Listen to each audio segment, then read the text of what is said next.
প্রিয় দর্শক শ্রোতা বন্ধুরা, ডিবেট উইথ রানা চ্যানেলের পক্ষ থেকে আপনাদের সকলকে স্বাগতম ও শুভেচ্ছা। বন্ধুরা,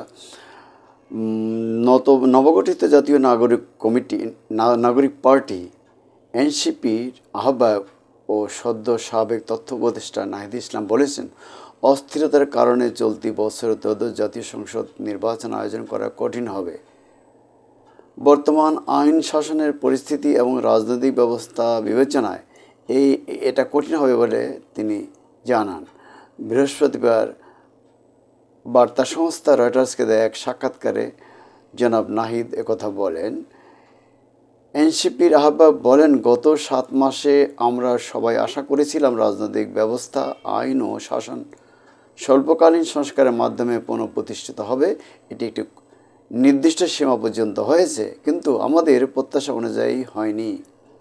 বর্তমান আইন ও শাসনের পরিস্থিতি এবং রাজনৈতিক ব্যবস্থা বিবেচনায় আমি মনে করি না এবছর জাতীয় সংসদ নির্বাচন আয়োজন করা সম্ভব হবে।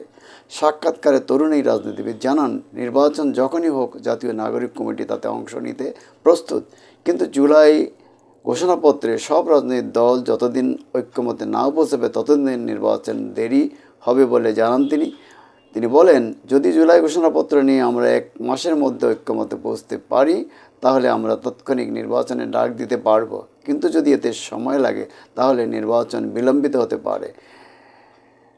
এনসিপি আহ্বায়ক আরও জানান, নিজেদের নতুন দলকে প্রতিষ্ঠিত করতে অনেক সমৃদ্ধশালী অর্থাৎ ধনী ব্যক্তি অর্থায়ন করছেন। শিগগিরই তারা নতুন অফিস ও নির্বাচনের জন্য সাধারণ মানুষের কাছে অর্থ সহায়তা চাইবেন। এটা কী ধরনের কথা আমরা জানি না। একটা রাজনৈতিক দল পরিচালনা করতে অর্থ লাগে। একটা রাজনৈতিক দল নতুন গঠিত হয়েছে ছাত্রদের, যারা গত জুলাই আগস্টে শেখ হাসিনার পতনে নেতৃত্ব দিয়েছে। তাদের মধ্যে সবচেয়ে জনপ্রিয় ব্যক্তিটি এই দলের প্রধান হয়েছে নাহিদ ইসলাম। তিনি তথ্যমন্ত্রী ছিলেন কিছুদিন আগেও। তিনি দলের দায়িত্ব গ্রহণ করার আগে তার মন্ত্রণালয়ে বিশেষ করে উপদেষ্টার দায়িত্ব তিনি ছেড়ে দিয়ে এসেছেন, কিন্তু দুজন উপদেষ্টা এখনও ছাত্রদের মধ্য থেকে দুজন উপদেষ্টা এখনও দলে রয়েছেন। ফলে এই দলটাকে অনেকেই একটি কিংস পার্টি বলতে চায় এবং সরকারি সুযোগ সুবিধা নিয়ে তারা দল গঠন করেছে বলে ব্যাপক অভিযোগ রয়েছে। আমরা আশা করব এই দলটি জনগণের জন্য কিছু করবে এবং অন্যান্য দলের বিরুদ্ধে, প্রচলিত দলগুলির বিরুদ্ধে সাধারণত যেসব অভিযোগ থাকে এই দলের বিরুদ্ধে সেসব অভিযোগ থাকবে না, এটাই আমরা দেখতে চাই। কিন্তু ইতিমধ্যে অনেকগুলো অভিযোগ চলে এসেছে।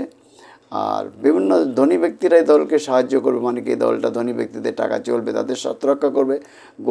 গরিবরা টাকা দিতে পারবে না, তাদের স্বার্থ রক্ষা করবে না।